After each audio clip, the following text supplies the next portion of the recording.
Boarding your pets overnight can help avoid the stress of a car or plane trip to your destination. So, in today's Angie's report, how to make sure that your furry friend receives the care and attention they deserve at a boarding facility. Buddy. Brandon and her husband Dennis were planning a trip out of town, so they needed a reputable boarding facility to take care of their dog Riley. Before you drop your pet off at a day or overnight boarding facility, Angie's List says there are questions you might want to ask the staff. It's important to do your research about the kennel before you use them. You want to find out whether it's going to be the right fit for your pet. Are they used to dealing with elderly pets, if that's the case in your scenario? If you have an overly active pet that likes to be outside all the time, are they going to get an opportunity to be outside?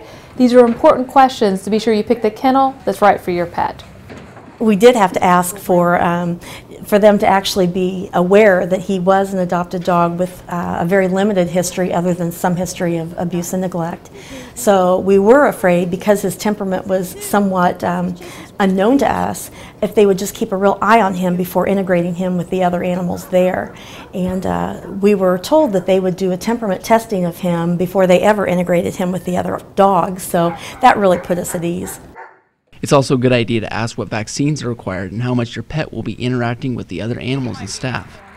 We're fortunate that we can take our dogs outside. A lot of daycares can't because of the zoning, and they just can't get approval. So each daycare is different, and we limit the number of dogs we have on the space that we have.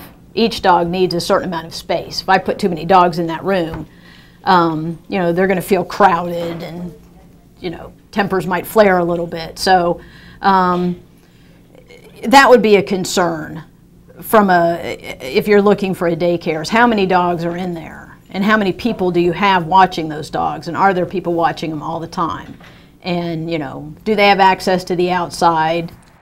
It's very important that you actually visit the kennel before you choose which one. So once you have it narrowed down to a couple of kennels you like, go visit. Even take your pet with you to visit so that you can find out whether it's going to be a good match for your pet.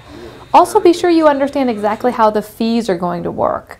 Understand, is the price they're quoting for just staying at the kennel, and are there extra charges for play times and things like that, so that you know exactly how much you're going to pay for your visit.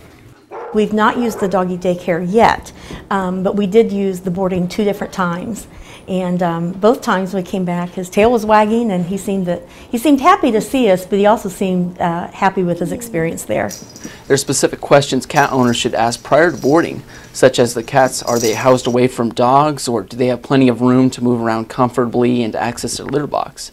And some actual boarding facilities, they now have webcams so you can monitor your pets from home.